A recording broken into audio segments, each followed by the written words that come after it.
Hi, I'm Christine McKay with Northridge Publishing, and we have Tia Smith with us today.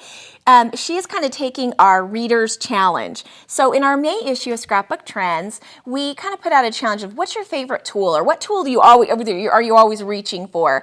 And so Tia, I wanted you to come today and kind of talk to us a little bit about what your favorite tool is. Well, I love punches. Paper punches are my favorite thing to do. So as you can see on my project, I use lots of circles.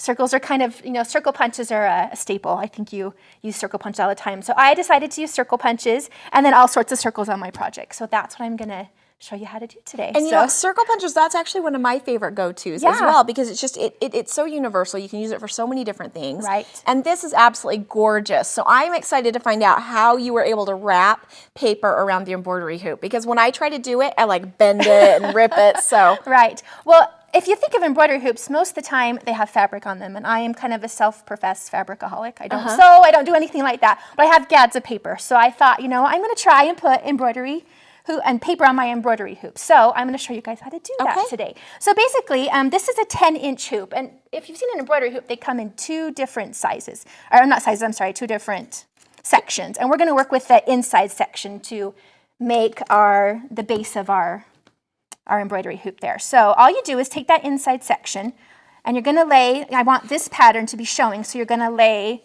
this side down, and you just kind of center it right in the middle. And 12 by 12 paper is great for a 10-inch size one. And all I do is trace with a pencil along the outside edge. And does it matter what thickness of paper that you use? This is pretty sturdy paper. Yeah, and that's what I was saying. It's really thick. Yeah, it is. Yep, and it's pretty forgiving. So, and I just trace the outside edge there, and I've already got one cut out for you, and I'll kind of show you. But when you do cut, I don't know if you can see that very well. Yep. There's the sugar right there. When you do cut, you're going to want to cut about 1/4 of an inch outside that line. Okay. So because you're going to have a little lip to glue down. Okay. So I just kind of cut a little bit bigger than the circle you traced. So I've already got one cut out. Right there, and you'll see there's the one cut out, there's my circle, and there's a little bit of a lip. Okay. And then from here, all you're going to do to make sure that paper wraps around that edge, because it is paper, it doesn't bend very well, you're just going to go in and start snipping. And I just snip up to that traced line, because you don't want it a little bit bigger. Obviously, that's going to go into your... So it's almost like a little bit of a fringe to have it be a little more forgiving. Yep, you can kind of see that I've just snipped all along the edges here. Okay. That's all you do. I've kind of snipped all around, and so, you just snip up to the edge there. Just like that, and I've done that on. And you don't have to be like perfect no, or that's measure. A lovely thing. No, I do it about every 1/2 inch or so. And then once you get to that point, you're just going to kind of bend all those in. Okay. All those get bent in like that. And then from here, this is the fun thing about embroidery hoops is because they're cheap. Oh, yeah. Paper's fairly inexpensive too. So there's one of two things you can do. If you want to, this is going to be on there permanently. I use a little bit of Mod Podge. Okay. And I just, my little paintbrush here, I just run a little bit of Mod Podge along that front edge. Okay. That way it's going to stick that paper on there.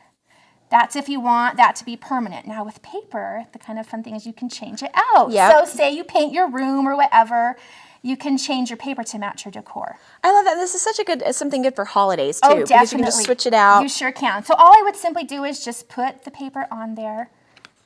Just like that, and then you start bending. You're brilliant. This is like so much easier than I thought. I've actually, I'm going to be embarrassed here, but I've actually tried to do this before, and I'm all like trying to take the hoop and bend the paper, and it doesn't work. It doesn't, and sometimes I'll add a little bit of Mod Podge around the strips. Oh, got you. But Mod Podge takes a little bit to dry, and so I'm a kind of an impatient person. So once you get these paper strips down, all you're going to do, yep, there you go, is just make sure. So we've got those there. Then we're going to take the embroidery hoop outside. Lip. And if you'll notice, this has kind of a fun little screw that can make it a little bit bigger. So you're not trying to muscle it onto that paper, just like that. So then all you do is you're just going to kind of shimmy it on there. Make sure all those little tabs are tucked in really good. Oh my gosh. And it's just like that. That works so easy. And then you can tighten it up just like that. And there you go. That is adorable. Just like that. And I love how you did the different sizes with the different groupings. Yeah, and the layout that I based it from, it was so cute. It's got all these pretty, beautiful greens and the pastels. And if you'll notice on my flowers they're all circle punches. Any flower that I did on here, it's all done with just your basic circle punch. Tia, Super this is versatile. fabulous. Thank I know you. that our viewers are going to want to go check out your blog.